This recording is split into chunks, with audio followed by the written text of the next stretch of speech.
Hi, I'm Alyssa from Chef Alyssa's Kitchen, and I'm really excited to be joining my good friend Mark Jacksina on Order Fire.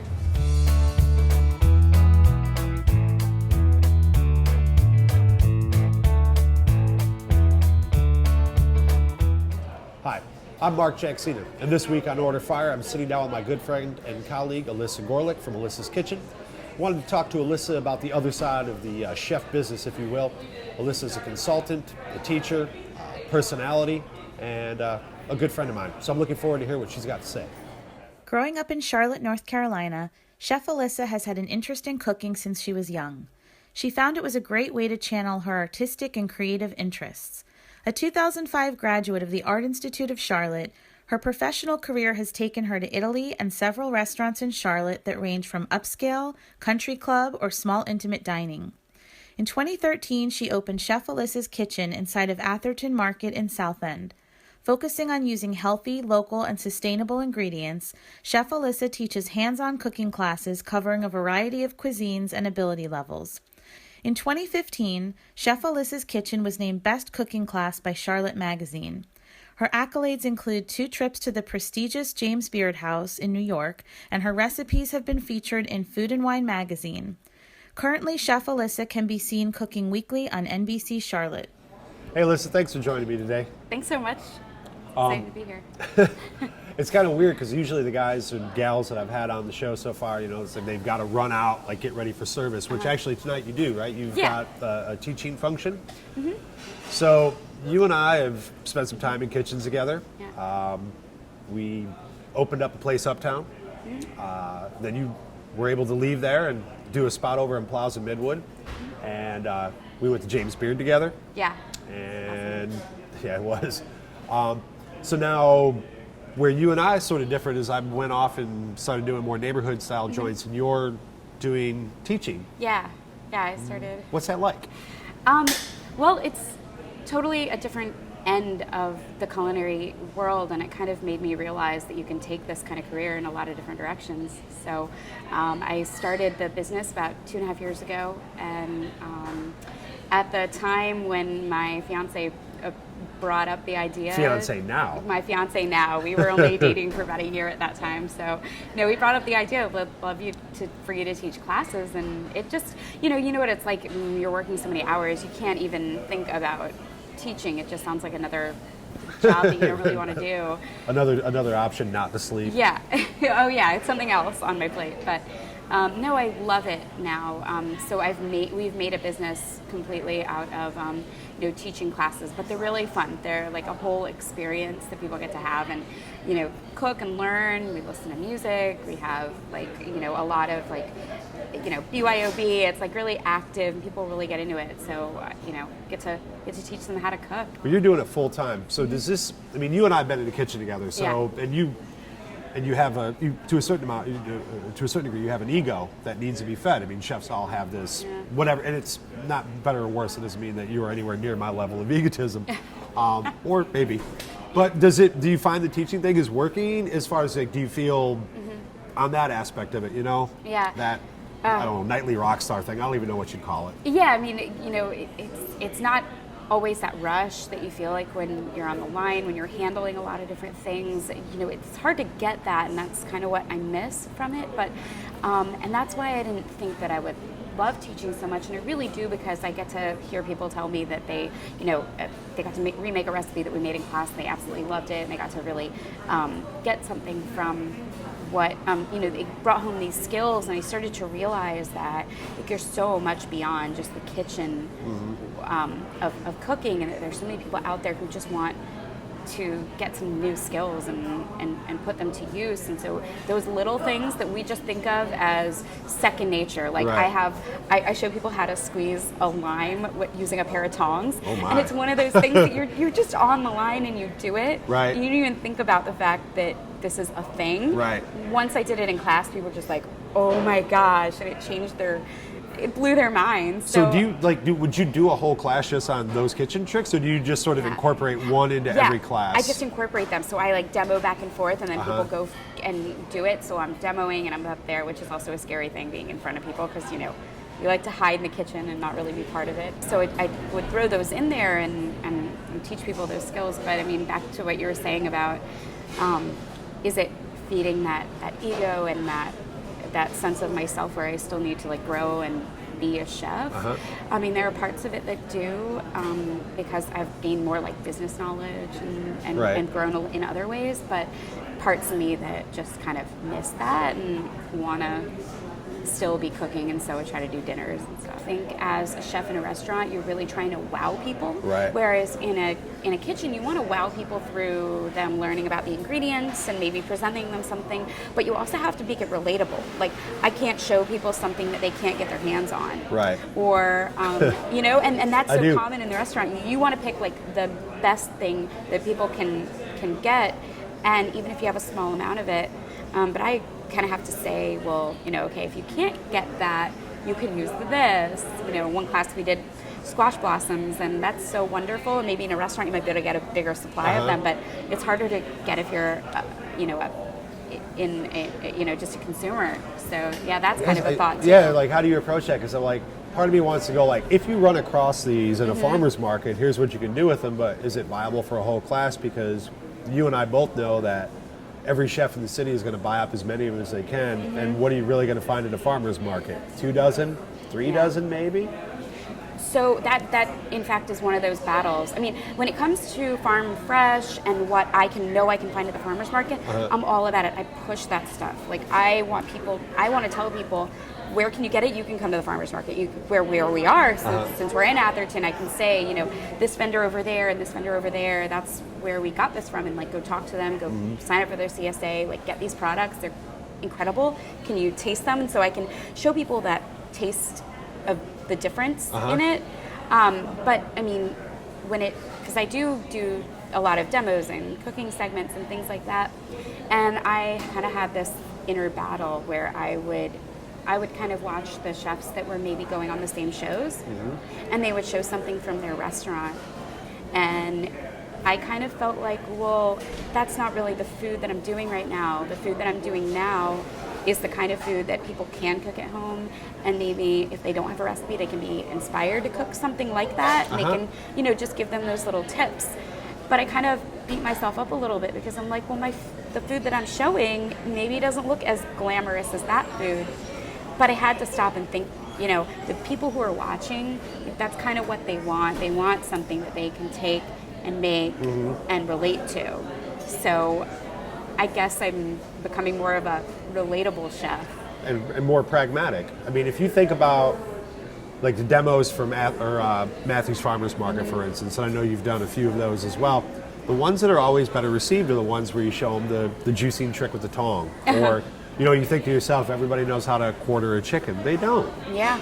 You know, or even how to properly pick an herb. And I don't mean like how to go, oh, well, time goes with that, but I mean how to actually... Oh, how to pull it off. Yeah, all this, like, the stuff that we take for granted. And it's funny because those are the things that, those are the mundane tasks that brought us up in the game. Yeah. But they're the first ones that we sort of go, nah, that's not glamorous. But isn't it, I mean, it was always the mundane things that sort of made it. Your background is different than some, and definitely different for a lot of the females that I've had through my kitchens. And you know that I'm like, I love boss ladies in the kitchen. It keeps everything, for the most part, on an even keel. A lot of, and I should say, my experience has been that a lot of the females that I've had come through the kitchen tend to get relegated over in the pantry or over in the baking, and they become like, you know, these sort of meticulous little pixie fairies that are like, you know, building these things with greens and stuff. And you hustled it out on the hotline, which has always been a man's world, you know, and all that. With the students that you have, or the young people that you have in your kitchen, you have a lot more. Is it mostly female in your kitchen? Yeah, mostly females. Do you think that with the females that you are mentoring and working with your kitchen as a chef, do you feel that they are more akin to sort of your background? I think so, and that's hard to find. Consciously? Consciously for them or for me? For you. Yeah, consciously for me, because I think I look for those qualities. Right. You know, the kind of assistants that don't ask when they're going to leave, and the kind of, you know, all of those kind of triggers that you see people, you know, who are a little bit like looked at it as a little bit more fragile and weak, and you kind of see that, and you kind of treat them that way because you just can't take them to that. Right. They won't be able to take it. You can't like try to break them. Like they're not just gonna. But I think that they possess those qualities that at least I know I had when I was cooking, and that's that just ability to watch. So many people will ask questions and need you to like be my mentor, like teach me, like why did you do that? And so it's just that ability to like, first of all, know what a chef needs, like when they're assisting me or when they're assisting in the kitchen, like you see that maybe somebody needs something, like grab it for them. At least those are kind of the things that I need in the kitchen, but they can watch and pick up a rhythm and see how I did something, and then I know that they can like understand why it is that I did that without having for me to explain it, because sometimes it's tough to explain like that timing and stuff like that. But I think it's just the thought of okay, yeah, you do have to work a little harder because you don't want this person, these people, these guys around you to think of you as that little weak link. Right. And most guys will right off the bat, but you just have to have that like mindset of like, I can handle this, I got this, I don't need help. It kind of made me stubborn. Did you already have it in you, or did you have to I guess, were you the rock, or were you the water? Yeah. Did you conform, or or was it a little bit of both? I guess it was a little bit of both. I guess I have a little bit of a competitive nature. Yeah, you definitely have a little bit. I want to be liked, but I also want my work to speak for itself, and I feel like if I can physically do what a guy is doing that is working a station, I want to do that. I don't think of it as I'm a girl. I think of it as, well, it's my turn. I want to get to that point, and I can do it. And then but to do that, like it does take a little bit of extra like oomph to get there. And I think you just have to realize it and accept it and know that it's going to take you somewhere. You're going to learn. You're going to get respect eventually. You have to just put in that work to like get it done. So I think it might be an inherent part of your nature that can come out once you kind of learn the business and how it is. And hopefully know that kind of point in your life doesn't have to last forever. There are other jobs, you either love the industry and you want to continue to stay in it, or you can find another direction. But I think it's really important for chefs, young female chefs especially, to kind of work that time in the kitchen. I think being that you have classes, so you don't necessarily have Friday night shifts like restaurant people, kind of like I don't really have a Friday night shifts anymore. Our lifestyles are much more akin to what normal people do, is what I mean to say. So that gives you an opportunity to sort of see the dining scene, not as an outsider, but from a different point of view, a different perspective. You get to go out on Friday night and have dinner at Blake's Place or Clark's Place or something like that.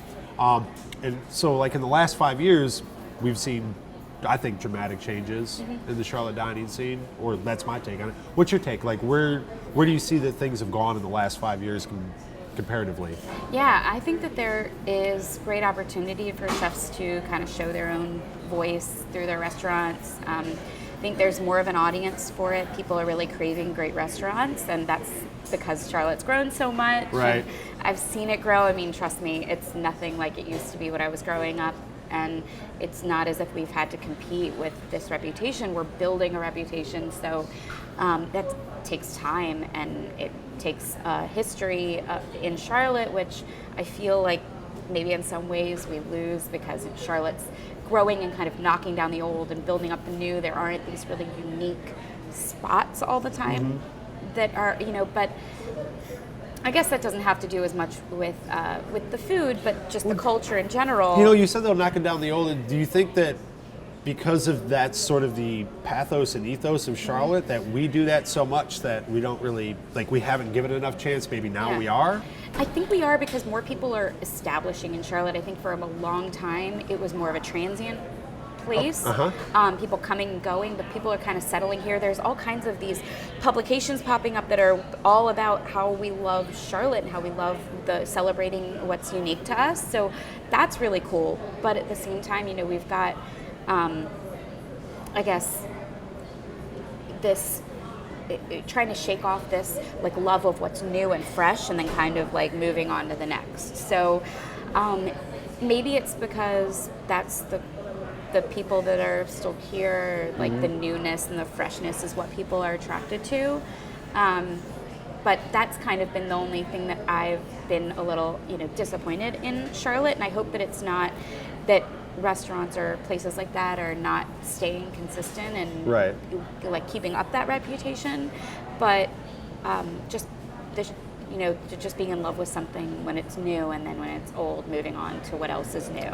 I've really in the last 2 years fallen in love with this city in a way that I didn't know that I was going to. And do you think that we're starting, like, do you think A, we need to see more of that, or B, that we are seeing that, like with these blogs that like the I Love Charlotte things and like get behind Charlotte? Is it, do you think it's legitimate? Do you think it's a real feeling, or do you think it's enough people realizing that if you say it enough, it'll happen? No, I think it's just this natural thing because we were transient, people were coming and going, and now we have people that they're like, oh wait, it's been 3 years, it's been 5 years, and I'm still here, and I don't really want to leave. So, wow, this place is cool. Like, let me learn more about the cool spots, and you know, it's great because now we can wear that banner. So it's celebrating all those small businesses and everything that makes us, gives us some uniqueness, because maybe people are here that are coming from a city that really has been established, and there are those great things that it's known for. And so we're also trying to like band together and figure out what we can be known for. So it's awesome. What do you think of this as far as the Charlotte scene, and PCG notwithstanding, but aside of them, I think chefs are networking better. What do you think of that? Yeah. As far as like, do you notice it? Do you take advantage of it? Well, I will say, because, and that's a way that I think that I've grown with being outside of restaurants completely, and being outside of just cooking, being more in business and in the social media world and what's going on and what those things are buzzing about. And I think where people could gain so much is networking, but not just continuing this circle and only speaking to preaching to the choir. You know, you have to get outside that, and you have to think about your broader reach. And who would be your broader reach? It's connecting with other businesses that maybe aren't chef or restaurants that aren't food related. Maybe connecting with kind of what are your customers also doing, and how can you connect with those businesses, and like kind of this web of Charlotte, and not just the web of restaurant to restaurant and chef to chef, because it only takes you so far. You have to like get to the people, and you have to get to like your message out. You sound like such a dynamic young business person. Well, it's just, there's such cool people here, and there are cool people that aren't cooking, and they're just amazing stuff. So I think we would gain a lot from not just feeling like our message is only getting to the same ears. So listen, you're walking along a beach and you find a genie bottle. You rub it and he pops out and he's like, I'm not going to give you 3 wishes, but I'm going to give you absolute power. And you're like, yay, absolute power. But you can only use that absolute power to direct where the Charlotte culinary scene would go. In your perfect world, where would it go? I think that I would probably just go straight down to the health department and sort of like abolish all of the laws that have been put in place, because I hate that I'm hearing about so many of the stumbling blocks that you have in the restaurant right now, when all you want to do is create new flavors and build new flavors, and you shouldn't have to feel like, you know, the confidence that's put in you by the customers as a chef that you can do these things is taken away from you because you have to follow a specific protocol. Like, that really should be on the health department to create these plans that you can, okay, well, you know, follow these rules and you got this. It shouldn't be a foreign language to be able to, you know, create great cheeses and charcuterie and all these delicious things. So I think that I would make it so that like chefs don't have stumbling blocks.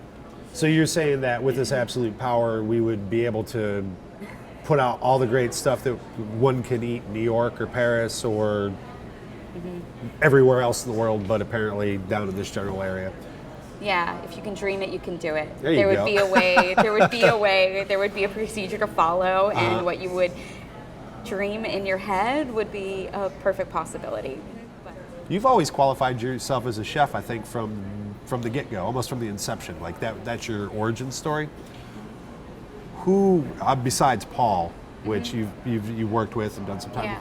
who else in Charlotte has been like a mentor or an inspiration to you growing up as a young cook? Joe Bonaparte, 100%. And not just because he was an instructor for me when I was in school, but I studied culinary when I was in high school, and I did some culinary competitions, and he was a judge there, and that's how I first got to know him. This was when he first came to Charlotte. So he had just come from Houston, and he was judging competition, getting ready to open the Art Institute. And, I kind of didn't like some of the marketing strategies that some of the culinary schools were taking to get to the high schoolers, and I knew I wanted to go to culinary school. And so, like, hearing from him and getting just that little bit of his knowledge just kind of made me intrigued by going to that school. So, I mean, I started there, and then somebody like him was always the voice in my head when I was cooking. Like, okay, you're plating this food. Imagine that, Joe Bonaparte's out at the table sitting there. What would he say if he was eating this? And that was kind of my voice in my head. Right.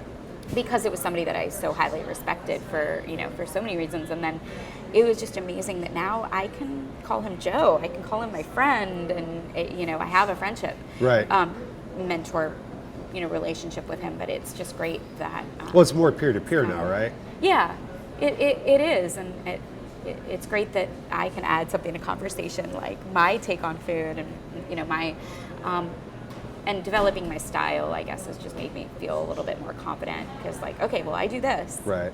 And I remember when I first started at the Art Institute, it's a little different than it's a lot different than it is now. But it was a little tougher program to get through. I mean, I started with probably like 45 in my kind of full, at the time when I started, and only maybe like 12 graduated. So I mean, it pares down so quickly because chefs are really preparing you for what you have to get into. And my first skills classes were like, all right, none of you are going to last. I mean, it was just like that kind of thing that made me, and that's probably where it started to brew. I was like, oh, well, no, like it's not going to be like that. Not going to be like that for me. But you were talking about, like, now that you have your style, how would you define your style now? I would say healthy and seasonal. I try to focus on food that's good for you as well as good tasting. So trying to morph what would be traditional foods that might take a lot of richness, and making that like something that you can create without some of the added unhealthy oils and fats and things that are not as good for you. But I think my style, from just learning to cook and then starting to put that into what I like to eat, has been just taking the route of a little bit more like healthy, well-rounded, no matter what kind of diet that you follow or what you like to eat. So, like, social media it's a fact of our business now. I mean, besides being a manager, a gatekeeper, key holder, person in charge of the purse strings, first one in, last one out, chief cook, bottle washer, all those things we've already had to do as chefs. First aid. You know how it is, all that stuff, right? So now on top of it, we're PR people. I mean, we've always had to sort of be PR people, in a roundabout way.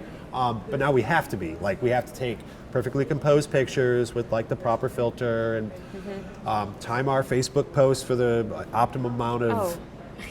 How the fuck do you even have time to cook anymore? Oh, I would not be able to. And that's another thing. I mean, I'm just like so grateful that I have a partner that teaches me about these things, that can do these things. And not that that's his only role, obviously. It's not, he does. But what are your thoughts on them? Like, do you, I mean, they're not going to go away, but do you think they're necessary? Do you want them to be necessary?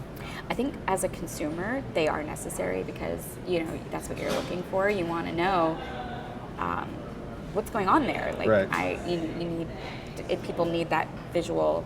But I think it's also be like a way to communicate, even if you're just taking a picture of an ingredient. You're communicating, and Instagram is so much more popular than really almost any other form, what I feel right now, and that's all completely visual. You have to grab somebody's attention. They're not even going to read the content until you show them. Right. But it takes like so much time, and not only that, but like your hands are never clean. So like you come from cooking in something. How do you like go to snapping a picture? A couple of years back, where somebody's like, "Your phone must be covered with meat," and you don't even think about it, because at that point I was like, it was still Facebook, Instagram was just coming out, so this was about 5-6 years ago. You were kind of first on the scene with all of that. Well, I saw the relevance of it, but it was also fun. Yeah. Who would you want to cook with? Anybody, doesn't matter. David Chang. Yeah? Yeah. Why? I just love. I love your answer, by the way. Yeah. Well, I know you love my answer. I love David Chang. I think he's just got such a great voice, aside from being a chef. I mean, reading. You mean voice as far as you like his timbre, Oh, or? he's just like dreamy. No, I don't know. He's not really dreamy, but no, I think he's just got such a great, like, he's smart. Yeah. And sees things, and and I think he's done amazing things with Lucky Peach, and that's part of the reason I would say I would want to, he gets food, and he gets how people see his food. And he kind of gets a culture, the way things are right now, and he knows how to go right at them. I really, honestly, I didn't expect that answer from you, but I really love that answer from you. I would usually say like Alice Waters or something. No, I didn't expect that either. No. I don't know. Like, honestly, I thought you were going to say somebody like Julia Child, or like somebody old school for some reason. I'm so glad you picked David Chang. The more I've read, the more I've just like seen, and not in just his like style that he's known for. And it's funny because there's the other side that always goes, nobody's run from the kitchen faster and towards the money quicker than him. Mm-hmm. But rightfully so. What a great story, and like what a smart person. Yeah. That's what we all hope for. So I actually used this question before, but I really liked it. So I give you a time machine. Mm-hmm. When do you go back to? Or when do you go forward to?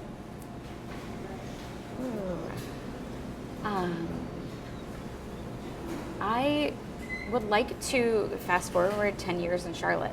I want to see what's going to happen here. I want to see what restaurants are going to last, and not that I have any like hopes or doubts or anything in that sense, but I just want to see like what's going to happen, because we're so in it right now. Uh-huh. Like everything we're talking about is so current, right, that I want to just see a little bit further, even when we think about how much growth there's been. Like what's going to happen to all the apartment complexes? What's going to happen to all the breweries? Like all these things that are so big right now. Like, is that going to last? It's still going to be the hot thing. I ask this one probably all the time because I get such great answers from people, and they're so different because this question means so much. It means a lot to each. It means a different thing to each individual. Why would you quit cooking? Why would you stop? If I grew more as a business owner, and I started to take on more roles and felt confident, if I felt confident in myself in other ways, like I do with cooking, but I'm not always 100% confident, obviously. I like doubt myself all the time. But we all do. Yeah, it keeps us humble. And no, that's when we mature, is when we realize that we don't know anything. We just know what, we know that one thing. But anyways, so if you grew as a business person? I think if I grew as a business person and I had a little bit more on my plate that didn't require me cooking all the time. Oh, you're a little mini mogul. Yeah, then well, speaking of diving in and instructing, what do we got here? What is this? All right, so this obviously I kind of know the answer. But not this before. It's a shark skin grater. I've never seen this before. No, and I'm pretty sure it is real shark skin, just attached to the wood. And so I got this from Joe Bonaparte when I went with him to cook at the James Beard House like about 3 years ago. So it's about a year after we had been there. So I'm not putting that time to. So you've been there twice? I have been there twice. But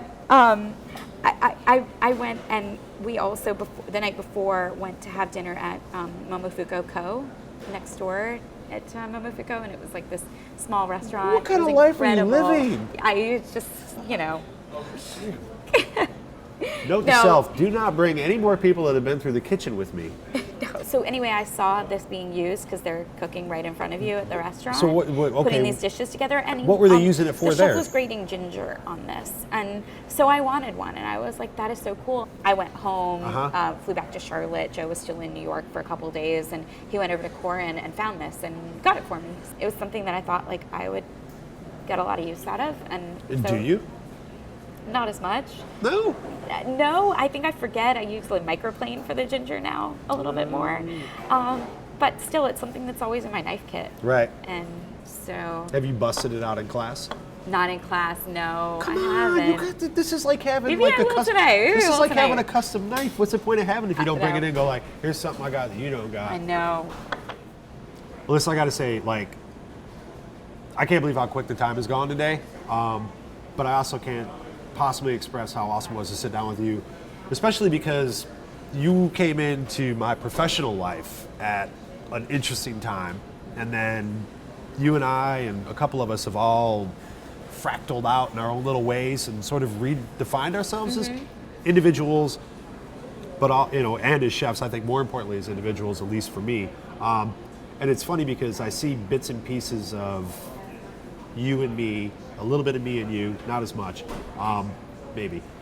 There. But really watching you go from this really hardcore, intense, raw cook into a vibrant, amazing business person, and on top of it, very thoughtful chef. Thank you. I hope that doesn't sound gushing too much, but it really, like, I knew I'd have a lot of fun when I finally got the chance to sit down with you, but I got way better answers to the questions than I could have ever imagined. So thank you so much for sitting down and like giving me that. That's a gift. Thank you.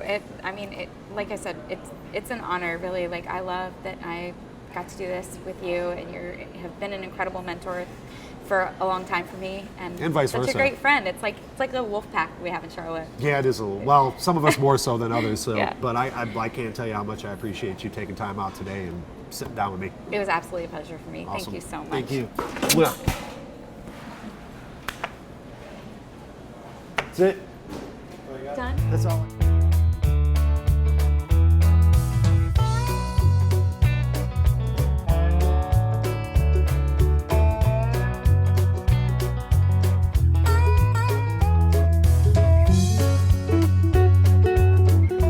I could shotgun a beer. That would be awesome. You want me to shotgun? Yeah, you want to do it? Okay. Andrew will kill me. I don't know how that'll roll. Can you really shotgun a beer? I can't. I haven't in a long time. Oof, I never.